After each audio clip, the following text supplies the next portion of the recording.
వెంకటేశాయ. ఏడుకొండలవాడ వెంకటరమణ గోవింద గోవింద. శ్రీ శ్రీనివాస శ్రీ వెంకటేశ గోవింద గోవింద. కలియుగ ప్రత్యక్ష దైవం శ్రీనివాస పరబ్రహ్మ అనుగ్రహ విశేషంతో శ్రీమద్భాగవతంలో అష్టమ స్కంధంలోని విశేషాలు యథాశక్తి తెలుసుకుంటున్నాం. నారాయణం నమస్కృత్య నరం చైవ నరోత్తమం దేవీం సరస్వతీం వ్యాసం తతో జయముదీరయేత్. వామనమూర్తి రూపంలో శ్రీ మహావిష్ణువు బలిచక్రవర్తిని సమీపించి అతన్ని ఆనందింపజేసి చక్కగా పొగిడి 3 అడుగులు దానమడిగాడు. అడిగితే బలిచక్రవర్తి, నా అంతటి చక్రవర్తి దగ్గరకు వచ్చి నువ్వు అడిగేది 3 అడుగుల దానమా, నేనేమైనా ఇవ్వగలను, ఖండాలే ఇవ్వగలను అంటే, అప్పుడు వామనమూర్తి చెప్పారు, దొరికిన దానితో సంతృప్తి చెంది అవసరమైనంత వరకే ధనాన్ని కోరుకున్న వాళ్ళు సంతోషంగా ఉంటారు, వాళ్ళకు అశాంతి ఉండదు, పాపము ఉండదు. నేను 3 అడుగులతోనే తృప్తి పడతాను, అదే ఇప్పించన్నారు. అనంగానే వెంటనే బలిచక్రవర్తి దానం ఇవ్వడానికి సిద్ధపడుతూ ఉంటే కులగురువు అయినటువంటి శుక్రాచార్యుల వారు వచ్చి, ఓ బలిచక్రవర్తి, వచ్చినటువంటి వాడు సామాన్యుడు కాదు, సాక్షాత్తు శ్రీ మహావిష్ణువే. నువ్వు ఈ 3 అడుగులు గనక దానం చేస్తే ఆ 3 అడుగులతోనే అంతా వ్యాపిస్తాడు. ఆయనకు అంతా వ్యాపించడానికి 2 అడుగులు చాలు. 3వ అడుగుకు తగినటువంటి స్థానాన్ని నువ్వు చూపించాల్సి వస్తుంది, నీ దానం వ్యర్థమవుతుంది అని మంచి చెప్తూ ఉన్నారు. దానం చేసేటువంటి దాత ఇష్టం వచ్చినట్టు దానం చెయ్యకూడదు. తనకంటూ కొంత అట్టే పెట్టుకోవాలి, స్వజనుల కోసం అట్టే పెట్టుకోవాలి, ధర్మసాధనకు అట్టే పెట్టుకోవాలి, కీర్తి కోసం అట్టే పెట్టుకోవాలి, ఉన్న ధనాన్ని పెంచుకోవాలి. ఇలా ఎన్నో మార్గాలు ఉండంగా అవన్నీ విడిచిపెట్టి ఉన్నదంతా ఇచ్చేస్తాను అనడం అనేది దాతకు ఉత్తమ లక్షణం కాదు, అది ఉత్తమ దానం కాదు అని చెబుతూ, అత్రాపి బహువృచైః గీతం శృణు మే అసుర సత్తమ సత్యమోమితి యత్ప్రోక్తం యన్నేత్యాహ నృతం హి తత్. ఓ బలిచక్రవర్తి, ఈ దానం విషయంలో ధర్మమేమిటి, అధర్మమేమిటి, ఆపద్ధర్మమేమిటి, నిజమేది, అబద్ధమేది, ఇలాంటి విషయాలు బాగా పరిశీలించి ఆలోచించి నిర్ణయం తీసుకోవాలి. అంతేగాని ఉన్నదంతా దానం చెయ్యకూడదు. వేదవేత్తలైనటువంటి పండితుల చేత కూడా ఈ విషయంలో కొన్ని ధర్మాలు చెప్పబడ్డాయి. అత్రాపి బహువృచైః గీతం శృణు మే అసుర సత్తమా. ఈ విషయంలో వేదవేత్తలైన పండితులు కొన్ని విషయాలు చెప్పారు, విను. సత్యమోమితి యత్ప్రోక్తం యన్నేత్యాహ నృతం హి తత్. ఓం సరే అంటే అది సత్యము, మరి లేదు అంటే అసత్యము, కాదు అంటే అసత్యము, అవును అంటే సత్యము. ఇస్తానని మాట ఇచ్చి సరే అంటే సత్యం అవుతుంది, అది లేదు అంటే అసత్యం అవుతుంది. సత్యం పుష్పఫలం విద్యాత్ ఆత్మవృక్షస్య గీయతే వృక్షే అజీవతి తన్న స్యాత్ అనృతం మూలమాత్మనః. ఓ బలిచక్రవర్తి, నేను చెప్పే విషయాన్ని జాగ్రత్తగా శ్రద్ధగా ఆలకించు. దేహం అనేటువంటిది ఒక వృక్షమైతే ఆ వృక్షానికి పుష్పములు ఫలములు ఏమిటో తెలుసా? సత్యమే. దేహం అనేది ఒక వృక్షం, ఈ దేహానికి ఆ సత్యం అనేటువంటిది పుష్పం ఫలం లాంటిది. ఈ దేహం ఉంటేనేగా ఆ సత్యం అనేది నిలబడేది, వృక్షం ఉంటేనేగా పుష్పాలు ఫలాలు సమృద్ధిగా ఉండేది. అవి నిలబడాలంటే, ఆ సత్యం నిలబడాలంటే, ఆ వృక్షం నిలబడటానికి ఆధారమైనటువంటి తల్లివేరు కూడా స్థిరంగా ఉండాలి. ఆ తల్లివేరు పోయిందంటే వృక్షం తొందరగా శుష్కించిపోతుంది. ఎప్పుడైతే వృక్షం శుష్కించిపోతుందో వెంటనే ఆ వృక్షానికి ఉన్నటువంటి పుష్పాలు ఫలాలు కూడా పోతాయి. అలాగే ఈ దేహం అనేటువంటి వృక్షానికి సత్యం అనేటువంటిది నిలబడి ఉండాలంటే తల్లివేరు లాంటి అసత్యం కూడా ఉండాలి ఆపద్ధర్మంలో. ఆ అసత్యాన్ని గనక మనం ఆశ్రయించకపోయినట్లయితే దేహానికే ప్రమాదం వస్తుంది. ఉన్నదంతా దానం చేసేస్తే నిలబడటానికి నీడ కూడా లేకుండా ఈ యజమాని అధఃపాతాళానికి వెళ్ళిపోతే అతడు జీవించి ఉండకపోతే గనక ఇంకా సత్యం అనే దాన్ని ఏం కాపాడగలుగుతాడు? కాబట్టి ఈ దేహం ద్వారా సత్యాన్ని కాపాడాలి అంటే దేహం నిలబడడానికి అవసరమైనటువంటి అసత్యం కూడా ఆపద్ధర్మంగా అవసరమే అవుతుంది. వృక్షే అజీవతి తన్నస్యాత్ అనృతం మూలమాత్మనః. అందువల్లనే దేహం అనేటువంటి వృక్షానికి మూలమేమిటో తెలుసా? తల్లివేరు అసత్యమే. అది లేకపోతే గనక ఈ దేహమే నిలబడదు. బలిచక్రవర్తి ఆపద్ధర్మంగా దీన్ని కూడా ధర్మ సూక్ష్మంగా స్వీకరించవలసిందే, లేకపోతే మూలమే చెడిపోతుంది. తద్యథ వృక్ష ఉన్మూలః శుష్యత్యుద్వర్తతే అచిరాత్ ఏవం నష్టా నృతః సద్యః ఆత్మా శుష్యేత్ న సంశయః. ఎప్పుడైతే ఉన్మూలః వృక్షః, తల్లివేరు, వృక్షము యొక్క తల్లివేరు గనక పీకి వేసేస్తే అచిరాత్ శుష్యతి, అచిరకాలంలోనే ఆ చెట్టు కాస్త నశించిపోతుంది.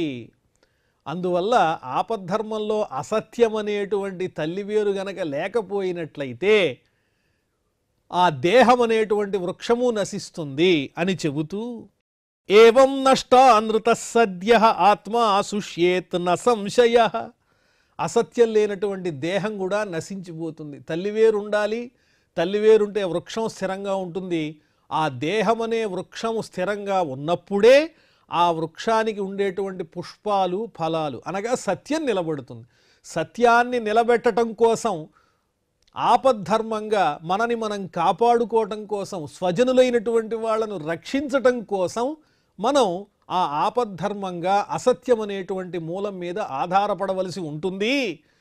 కాబట్టి అసత్యం అవుతుందేమో అని నీవు ఆలోచించి ఇప్పుడు ఉన్నదంతా దానం చేస్తే ఈ మాయావటు రూపంలో ఉన్నటువంటి వామనుడు ఆయన అడిగినటువంటి 3 అడుగులతోనే నిన్ను సంపూర్ణంగా ముంచేస్తాడు. ఓ బలిచక్రవర్తి, ఈ ధర్మ సూక్ష్మాన్ని గ్రహించి కాస్త జాగ్రత్తగా ఉండు. పరాగ్రిక్తమపూర్ణం వా అక్షరం యత్తదోమితి యత్కించిత్ ఓమితి బ్రూయాత్ తేన రిచ్యేత వైపుమాన్ భిక్షవే సర్వమోంకుర్వన్ నాలంకామేన చాత్మనే. ఓం ఇతి యదక్షరం, ఇస్తాను అనేటువంటి మాట ఎప్పుడైతే చెప్పావో వెంటనే పరాక్ రిక్తం అపూర్ణం, ఆ మాట ఏం చేస్తుంది? నిన్ను ఆ ఓం అనేటువంటి ఆ మాటను ఉచ్చరించడం ద్వారా, సరే ఇస్తాలే అన్న మాట చెప్పటం ద్వారా నీ సంపదంతా నీకు దూరం అయిపోతుంది. ఆ మాట నీకు సంపదను దూరం చేస్తుంది. ధనరహితుడిగా ఉండడం అనేది ఎంతో కష్టమో తెలుసా? అది ఎంత మాత్రమూ తృప్తినివ్వదు. కాబట్టి నువ్వు తృప్తిగా ఉండాలంటే, నిన్ను ఆశ్రయించినటువంటి ఈ దైత్యులంతా ఆనందంగా ఉండాలంటే ఈ సందర్భంలో నువ్వు అసత్యమాడడం అనేది అధర్మమే కాదు. ఆపద్ధర్మంగా నా మాటని గ్రహించి దానం చేస్తాను 3 అడుగులన్న మాట ఉంది చూసావా, ఆ మాటను వెనక్కి తీసుకునే ప్రయత్నం చెయ్యి. ఏదో కొంచెం దానం చేసిన వాళ్లే దరిద్రులైపోతూ ఉంటారు, ధన నష్టాన్ని పొందుతూ ఉంటారు. మరి అంతా ఇచ్చేసేటువంటి వాడు ఇంకెలా ఉంటాడు? అన్ని విధాలా పతనమైపోతాడు. నాలంకామే నచాత్మనే, తన సుఖాలు పొందడానికి కూడా సమర్థుడు కాలేడు. తన అవసరాలు తీర్చుకోవటానికే తన దగ్గర ధనం లేనంతగా దానం చేసినటువంటి యజమాని ఏం బాగుపడతాడు? ఎలా బాగుపడతాడు? కాబట్టి నీ ఆలోచన పొరపాటు. ఇక్కడ ధర్మ సూక్ష్మాన్ని ఆశ్రయించి ఒకంత అసత్యం చెప్పైనా ఈ పెను ప్రమాదం నుంచి తప్పించుకో బలిచక్రవర్తి అని శుక్రాచార్యుల వారు తెలియజేస్తూ అథైతత్పూర్ణమభ్యాత్మం యచ్చనేత్యనృతం వచః సర్వం నేత్యనృతం బ్రూయాత్ సదుష్కీర్తి శ్వసన్మృతః. అనృతం అనేది, అసత్యం అనేది లేదు అని చెప్పటం అనేది ఏం చేస్తుంది? మనకు సంపదల్ని తెచ్చిపెడుతుంది. అభ్యాత్మం, తన వెంటనే సంపదలను తెచ్చిపెట్టేటువంటిది ఈ అసత్యం. ఎప్పుడు అంటే ఆపద్ధర్మంలో. కాబట్టి లేదని చెప్పటం కూడా అప్పుడప్పుడు ఆపద్ధర్మంగా చేస్తూ ఉండాలి. కానీ ఇంత చెప్పిన శుక్రాచార్యుల వారే ఇంకొక విషయం కూడా చెబుతున్నారు. సర్వం నేత్యనృతం బ్రూయాత్.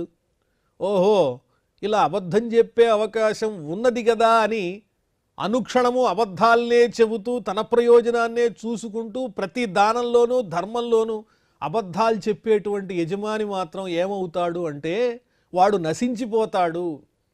ఊపిరి పీలుస్తున్న శవంతో సమానం. అంటే మానవుడు ఊపిరి పీలుస్తూ ఉంటాడు, అబద్ధాలు చెప్పినవాడు ఊపిరి పీలుస్తూ ఉంటాడు. అంటే జీవచ్ఛవం అన్నమాట. బ్రతికి ఉండి మరణించిన వానితో సమానము. ప్రతిసారి అబద్ధాలు చెప్పి అధర్మం చేసేటువంటి వాడు బ్రతికున్నటువంటి శవంతో సమానము అని చెబుతున్నారు. కాబట్టి నువ్వు అలాంటి వాడివి కాదు ఓ బలిచక్రవర్తి. నీ మీద ఎంతోమంది ఆధారపడి ఉన్నారు. వచ్చినవాడు సామాన్యుడు కాదు, శ్రీ మహావిష్ణువే. ఈ సమయంలో గనక నువ్వు తెలివి తెచ్చుకుని సరిగ్గా ఉండకపోతే నీ సర్వస్వాన్ని కోల్పోతావు. గురువుగా చెబుతున్నాను, నా మాట విను అని చెబుతున్నారు. అంతేకాకుండా అసత్యం అనేది ఎప్పుడెప్పుడు చెప్పచ్చో ఆపద్ధర్మంగా ఆ వివరాలు కూడా చెబుతున్నారు. స్త్రీషు నర్మ వివాహే చ వృత్యర్థే ప్రాణ సంకటే గోబ్రాహ్మణార్థే హింసాయాం నానృతం స్యాత్ జుగుప్సితం. కొన్ని సందర్భాల్లో అసత్యాన్ని ఉపయోగించటం వల్ల అది అసహ్యకరం కాదు.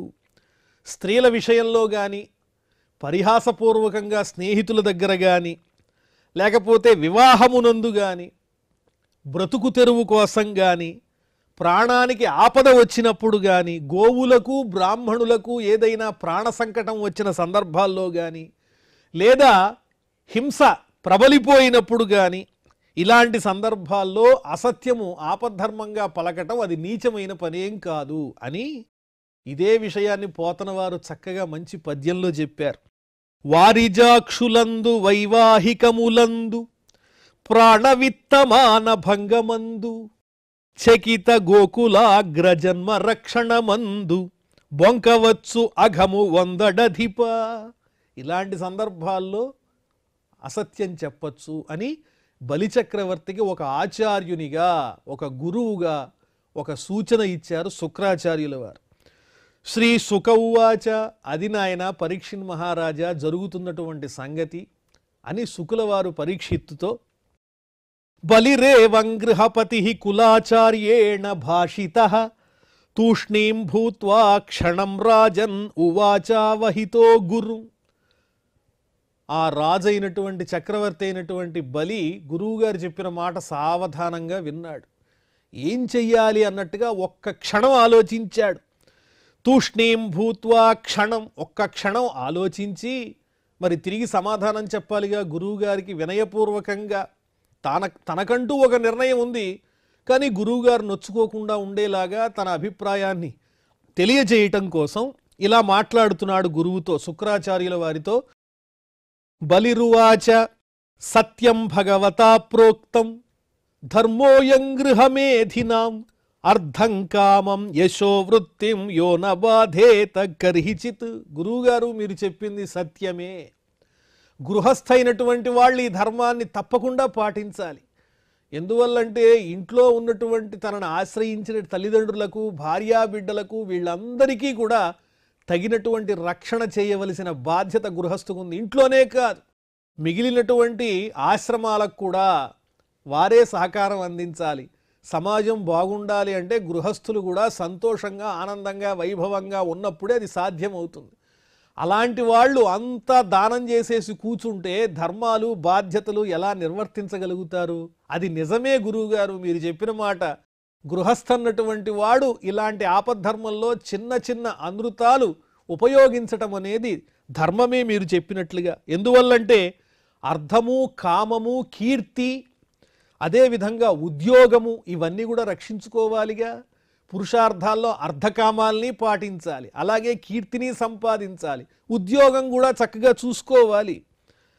అలా చూసుకోవాలంటే తప్పనిసరిగా ఇలాంటి పనులు చేయవలసిందే, ఈ ధర్మాన్ని ఆచరించవలసిందే. కానీ సచాహం విత్తలోభేన ప్రత్యాచక్షే కథం ద్విజం ప్రతిశ్రుత్య దదామీతి ప్రహ్లాది కితవో యథ.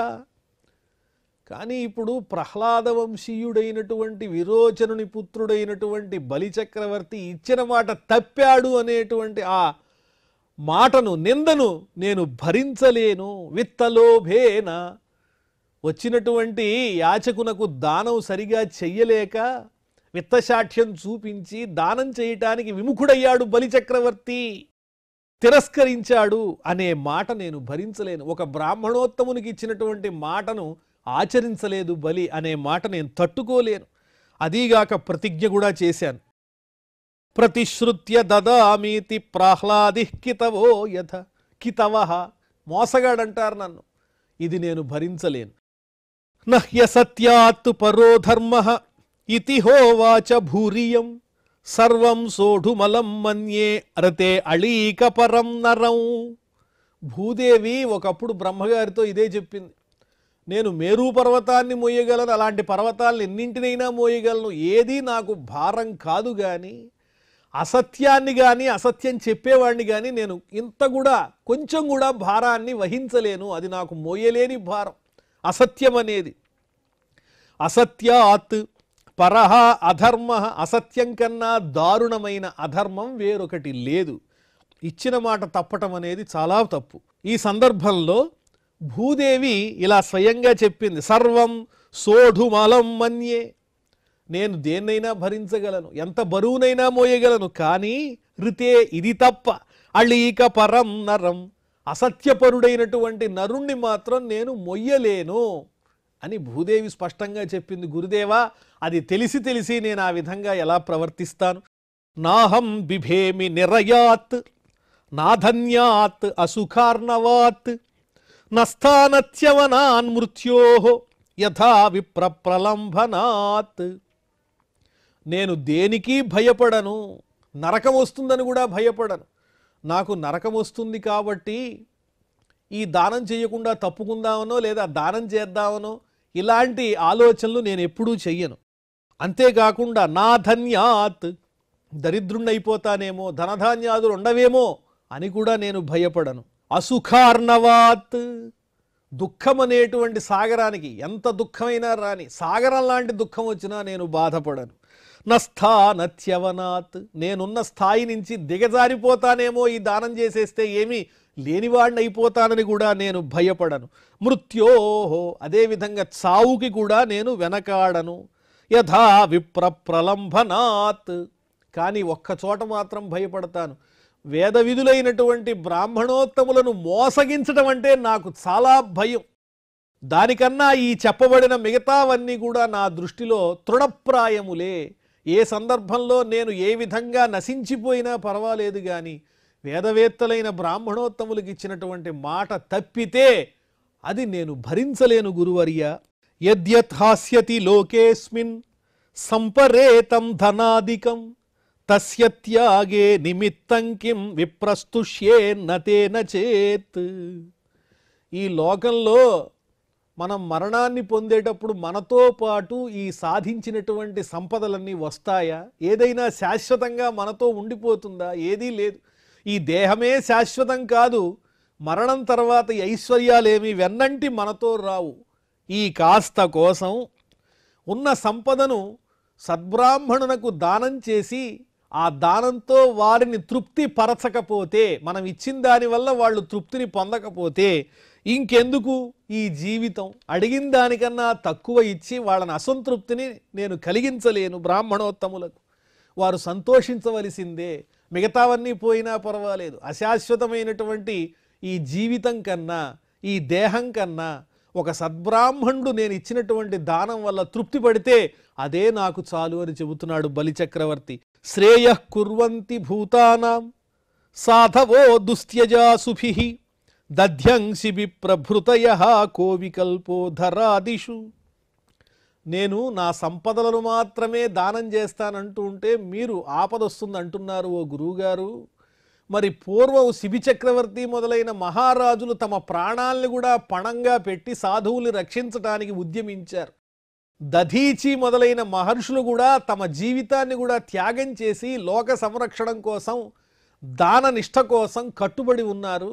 వాళ్ళ ముందు నేనెంత, నేను చేసేటువంటి ఈ దానం ఎంత అని మహాత్ములైనటువంటి ఆ దధీచి శిబి చక్రవర్తుల గురించి స్మరిస్తూ ఉన్నాడు. కోవికల్పో ధరాదిషు, ఈ భూదానాదులు చేయటం వల్ల వచ్చే ప్రమాదమే ఉంది. దీనికన్నా ఉన్నతమైనటువంటి ప్రాణదానం చేయటానికే మహాత్ములు సిద్ధపడ్డారు కదా, వాటి ముందు ఇదంతా. యైరియం బుభుజే బ్రహ్మన్ దైత్య ఇంద్రైః అనివర్తిభిః తేషాం కాలో గ్రసీల్లోకాన్ నయశోధిగతం భువి. ఇది వరకు ఎంతోమంది రాక్షస చక్రవర్తులు ఈ భూమిని పరిపాలించారు, ఈ జగత్తుని, ఈ విశ్వాన్ని, ఈ లోకాలన్నింటినీ పరిపాలించిన గొప్పవాళ్ళు ఎంతో ఉన్నారు, గొప్పవాళ్ళు చాలామంది ఉన్నారు. వాళ్ళందరూ తరువాత తిరిగి రాని చోటికి వెళ్ళిపోయారు, వాళ్ళు ఇప్పుడు మరణించున్నారు. వాళ్ళు లేరు, ఈ కాలం వాళ్ళని లేకుండా చేసింది. వాళ్ళు సాధించినటువంటి ఉత్తమ లోకాలు కూడా క్షీణించిపోయి ఉండవచ్చు, కానీ వారు సంపాదించుకున్నటువంటి కీర్తి మాత్రం ఈనాటికి మిగిలింది. వాళ్ళ పేర్లు మనం చెప్పుకుంటున్నాము. అంటే దేహం నశించిపోతుంది కానీ వారి యొక్క కీర్తి ఏనాటికి పోదు. నేను అదే కోరుకుంటున్నాను గురువర్య. తేషాం కాలో గ్రసీల్లోకాన్ నయశో అధిగతం భువి. ఈ భూమి యందు మహాత్ములైనటువంటి దైత్య చక్రవర్తులు సాధించిన కీర్తులు మాత్రం మనకి ఈనాటికి వినిపిస్తున్నాయి. వాళ్ళు మనకు కనిపించటం లేదు, ఎందుకంటే వాళ్ళు ఇక్కడ లేరు, తిరిగి రాని చోటికి వెళ్ళిపోయారు. వాళ్ళ కీర్తులే మిగిలాయి అని, మిగిలేది ఈ దేహం కాదు, కీర్తి మాత్రమే అని చెబుతున్నారు బలిచక్రవర్తి. కారే రాజులు రాజ్యముల్ కలుగవే గర్వోన్నతిన్ పొందరే వారేరీ సిరిమూట కట్టుకొని పోవంజాలి రే భూమిపై పేరైనన్ కలదే శిబి ప్రముఖులున్ ప్రీతిన్ యశకాములై ఈరే కోర్కులు వారలన్ మరచిరే ఇకాలమున్ భార్గవ. ఎంతమంది రాజులు కాలేదు, రాజ్యాలను పరిపాలించలేదు, గర్వంతో అహంకారంతో తిరిగిన వాళ్ళు, సంచరించిన వాళ్ళు ఎంతమంది ఉన్నారు. వాళ్ళందరూ కూడా సంపదల్ని మూటగట్టుకుని వెళ్ళారా? ఈ భూమి మీద వాళ్ళ పేరైనా ఉందా? వాళ్ళు సాధించిన మంచేదన్నా ఉంటే అది మాత్రమే కీర్తి రూపంలో కనిపిస్తోంది. కానీ శిబి ప్రముఖులున్ ప్రీతిన్ యశకాములై ఈరే కోర్కులు, చెడ్డ పనులు చేసి అహంకారంతో ఉన్నటువంటి వాళ్ళ మాట కూడా వినిపించటం లేదు. మంచి పనులు చేసి ప్రజలందరికీ యోగక్షేమాలు కలిగించి త్యాగబుద్ధి నిరతులైనటువంటి మహాత్ములైన చక్రవర్తుల పేర్లు, వాళ్ళ కీర్తులు ఈనాటికి మన చెవుల్లో పడుతూనే ఉన్నాయి కదా గురువర్య. కాబట్టి రాజవటం, ఆ రాజ్యాన్ని అనుభవించటం, కోరికలు తీర్చుకోవటం ఇది కాదు ప్రధానం. దానం చేయటంలో వెనకాడకూడదనేదే నా స్థిరమైనటువంటి సంకల్పమని ఆ బలిచక్రవర్తి తెలియజేస్తున్నారు. సులభాయుధి విప్రర్షేహ్య నివృత్తాస్తనుత్యజ నతథా తీర్థ ఆయాతే శ్రద్ధయా ఏ తనుత్యజ. ఒక యుద్ధం వచ్చినట్లయితే ఆ యుద్ధంలో వెన్ను చూపకుండా యుద్ధం చేసి గెలిచిన వాళ్లను మనం ఎంతోమందిని చూపించవచ్చు. లెక్కలేనంత మంది ఉంటారు యుద్ధంలో వెన్ను చూపకుండా యుద్ధం చేసి వీరమరణం పొందినటువంటి వాళ్ళు. కానీ నతథా తీర్థ ఆయాతే శ్రద్ధయా ఏ ధనత్యజ. దానం చేయాల్సినటువంటి సందర్భంలో శ్రద్ధగా దానం చేసి యాచకులకు తృప్తిని పరిచినటువంటి వాళ్లను తెలుసుకోవాలంటే మాత్రం అక్కడక్కడ వెతకాల్సిందే, వేళ్ల మీద లెక్క పెట్టవలసిందే. యుద్ధంలోనైనా వెన్ను చూపకుండా యుద్ధం చేసి ప్రాణాలు సమర్పించిన వాళ్ళు ఉన్నారు, కానీ దానం చేసేటప్పుడు తిరస్కరించకుండా యాచకులు అడిగినటువంటి ద్రవ్యాన్నిచ్చి సంతృప్తి పరిచినటువంటి వాళ్ళు చాలా స్వల్పంగా ఉన్నారు గురువర్య.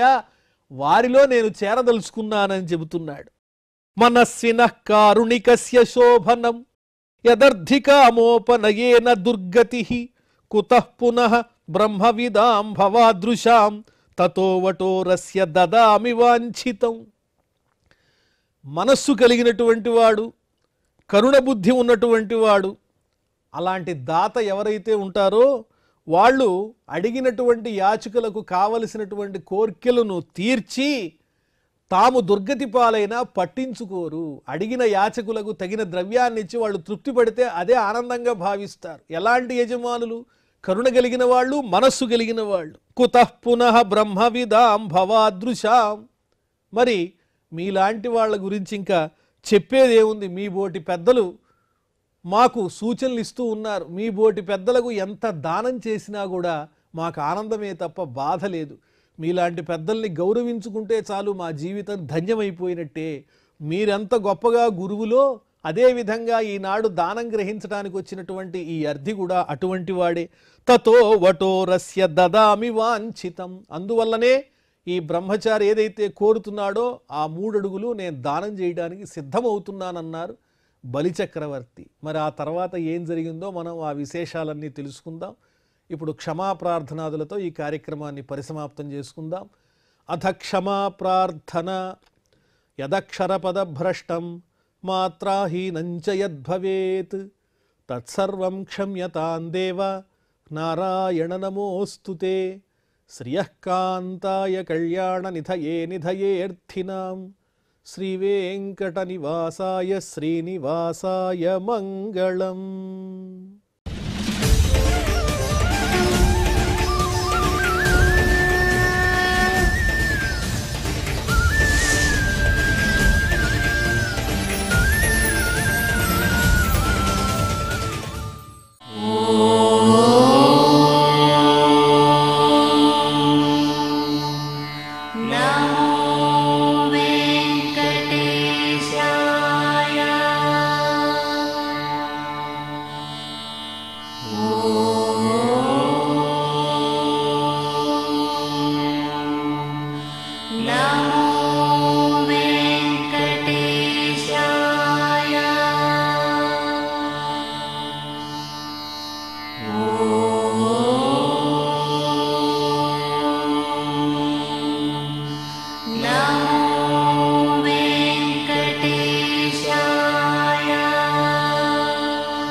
Now